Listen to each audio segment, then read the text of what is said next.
Bismillahirrahmanirrahim. Assalamualaikum warahmatullahi wabarakatuh. Allahumma salli ala Muhammadin bi'adadi man shalla alaihi salli ala Muhammadin kama tuhibbu wa yusalla alaihi salli ala Muhammadin kama yanbaghi salatu alaihi amma ba'du. Yang sama-sama kita muliakan Al-Mukarram, bapak-bapak, para tuan guru yang kebetulan membersamai kita pada acara harlah ke-9 Pompes Riyadul Ulum As-Sabiyah Nahdlatul Ulama pada pagi hari yang sangat berbahagia ini. Yang sama-sama kita hormati pimpinan Pompes Al-Mukarram Ustadz mana tadi Amiruddin ya, Ustaz Amiruddin ampura tiang luwe lalu tiang pikiran jadi kelukut segede Amiruddin SPDI SAG atau SAG SPDI ya bolak-balik Ustaz. Yang sama-sama kita hormati Linda Ketua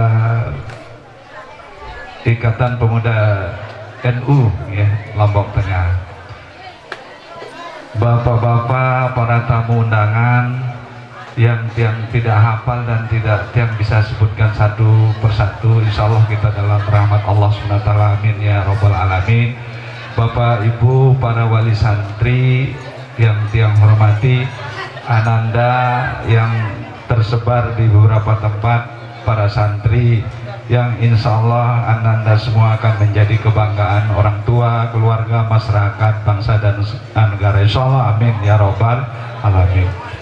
Alhamdulillah, patut kita selalu memanjatkan syukur kita kepada Allah SWT karena atas izinnya, perkenannya kita bisa mengikuti acara yang sangat mulia ini.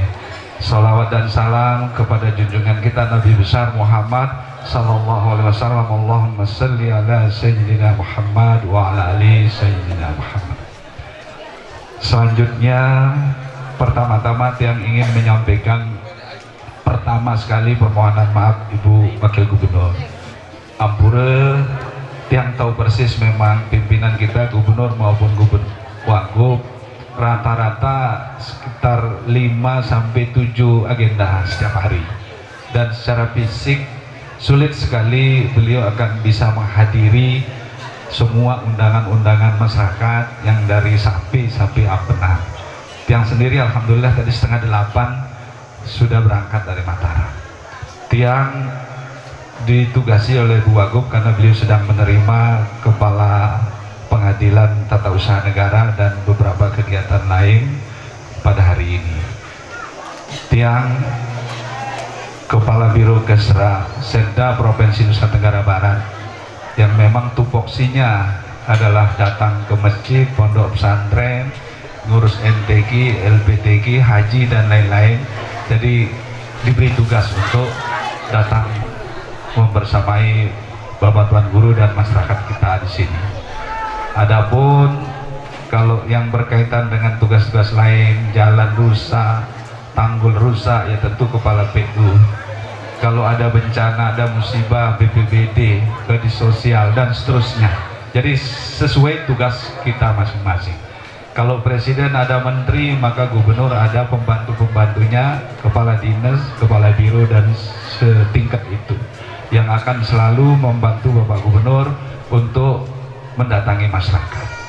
Bapak Ibu yang saya hormati, Bapak Tuan Guru, selanjutnya kami menyampaikan salut luar biasa Pompes kita, kegiatan-kegiatannya luar biasa. Tadi juga kita sudah lihat bukti, ada yang pintar ya, pidato 3 bahasa, kitab kuning dan lain-lain. Oleh karena itu izin Bapak Ustadz yang tampil tadi kalau tidak salah 5 orang ya, nanti yang beri apresiasi secara pribadi. ya. Tolong nanti Ustaz yang tunas rekening ya dikirim nanti insya Allah dari pribadi. Pokoknya arak ruwen tiang kangen deh anak-anak tiang deh secara pribadi. Izin ampura tiang ini 22 tahun jadi kepala sekolah di Mataram, di sekolah-sekolah SMA, SMK. Jadi sangat tahu persis sulitnya Ustadz Amiruddin mengurus pendidikan. Sangat paham dia. Dan saya jadi guru, kepala sekolah 22 tahun, SMA, SMK, kepala Dikbud Lobar Mataram, kemudian staf ahli gubernur, dan terakhir sekarang kepala biro Kesra Setda Provinsi Nusa Tenggara Barat. Saya sangat paham. Oleh karena itu dia kadang-kadang juga mikir keras bagaimana bisa membantu ya. Tapi karena memang pemerintah Provinsi Nusa Tenggara Barat juga melayani dari Sape sampai Ampenan, banyak sekali permintaan, kita coba pelan-pelan bergantian. Terkait dengan bantuan langsung saja nanti untuk semen Ustaz, insya Allah nanti buat proposal khusus permintaan semen, karena ada yang sudah ada dananya itu, nanti kami atur langsung alamatnya kepada Bapak Gubernur, tapi proposalnya ke Kepala Biro Kesra ya. Jadi sekedik pada sekedik, karena luwih ganti ibu-ibu dari Sape sampai Ampenan. Tiang subhanallah, setelah tiang jadi Kepala Biro Kesra, saya masuk ke pelosok-pelosok. Biasanya tiang kalau kan tiang Lombok Timur nih, Benyer desa sebagai papan dekat Apitai, paling jalan-jalan utama saja, Lombok, Mataram, Bayan. Tapi setelah jadi Kepala Biro Kesra masuk ke pelosok-pelosok yang sangat pelosok. Kemarin tiang lupa tiang di apa namanya, Stiling namanya, Stiling ya. Stiling ada lagi desanya namanya sampai lupa tiang saking dalamnya, gitu. Dalamnya kemarin mewakili Bapak Gubernur masuk ke pelosok-pelosok. Jadi sekali lagi salut kepada Pompes ini, dan perlu yang sampaikan sebagai sosialisasi kepada masyarakat yang mungkin karena pendidikannya terbatas. Perlu kami memberikan informasi bahwa yang bertanggung jawab terhadap pendidikan anak-anak kita itu 3 pihak. Ini harus kita tahu. Ini bunyi undang-undang. Pertama, pemerintah bertanggung jawab atas pendidikan anak-anak bangsa ini. Oleh karena itu pemerintah membangun sekolah-sekolah di seluruh pelosok tanah air, mulai dari SD, SMP, dan seterusnya sampai perguruan tinggi. Namun pemerintah tidak mampu menyediakan pendidikan negeri untuk seluruh anak bangsa ini.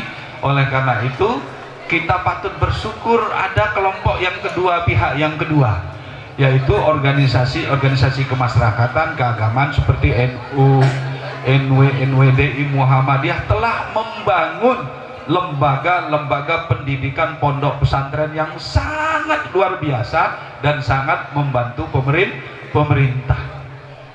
Tuh. Jadi syukur, bayangkan kalau NU tidak membuat ponpes, NW tidak membuat lembaga pendidikan, apa jadinya anak-anak kita. Dan nanti saya tajam sedikit masalah bedanya ponpes dengan sekolah umum, karena tiang alami persis. Anak saya juga ada yang tamatan sekolah umum, ada yang pompes, dan saya melihat perbedaannya sangat jauh. Nah, lalu yang ketiga, Bapak Ibu yang bertanggung jawab selain pemerintah, kelompok masyarakat, organisasi keagamaan adalah yang ketiga orang tua, wali murid, wali santri. Tidak mungkin anak-anak kita, bije-bije Pelunggu Sami ini bisa sukses kalau tidak didukung biaya pendidikannya oleh Bapak Ibu orang tua wali santri. Dan ingat pesen tiang nih, karena tiang sudah jadi kepala sekolah 22 tahun, tahu persis sikap perlakuan orang tua kepada anak-anak. Saya minta satu saja, tolong Pelunggu ikhlas membiayai pendidikan anak-anak kita. Dendik girang ben kepen sambil ngeremo, karena tahu persis dia. Jadi lamun Pelunggu Sami ikhlas membiayai anak-anak kita, insya Allah anak-anak kita akan sukses, akan menjadi anak yang soleh dan soleha. Contoh ampura, ini contoh saja, bukan bermaksud menyombongkan diri. Tiang ini orang kampung, anak buruh tani, bukan petani. Kalau petani dia punya sawah, kalau tiang anak buruh tani. Tapi alhamdulillah ampura sekali lagi, tiang pendidikannya karena doa dan keikhlasan ibu tiang, alhamdulillah bisa menjadi pejabat. Dan insya Allah anak-anak kita juga insya Allah, kalau bapak ibu ikhlas membiayai dia nanti yang akan mengurus bapak ibu pada saat kita sudah tidak berdaya, pada saat kita sudah tua renta, maka anak-anak kita yang mengurus kita.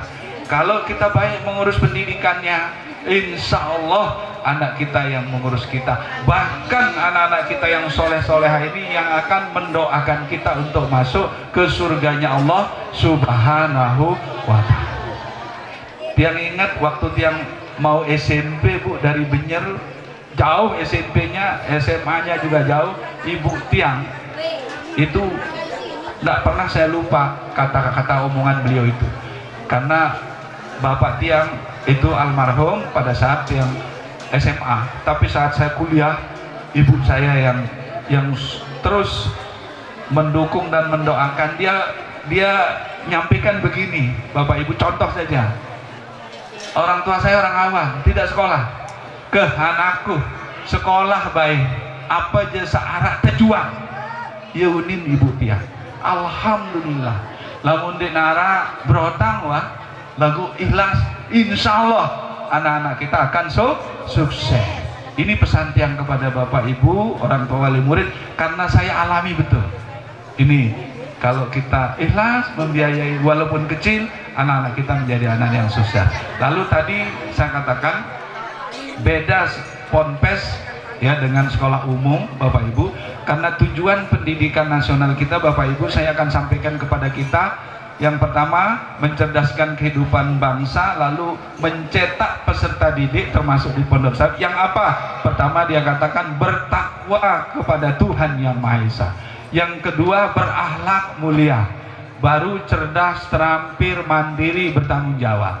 Bapak ibu yang saya garis bawahi, pertama itu bukan tujuan pendidikan nasional kita mengatakan mencetak anak pintar, tidak, tapi bertakwa kepada Tuhan Yang Maha Esa Allah SWT. Nah, pondok-pondok pesantren inilah jago-jago mencetak anak-anak yang takwa kepada Tuhan Yang Maha Esa. Insya Allah. Tadi subhanallah saya merinding tadi dengar anak-anak kita. Lalu yang kedua berakhlak mulia, bu.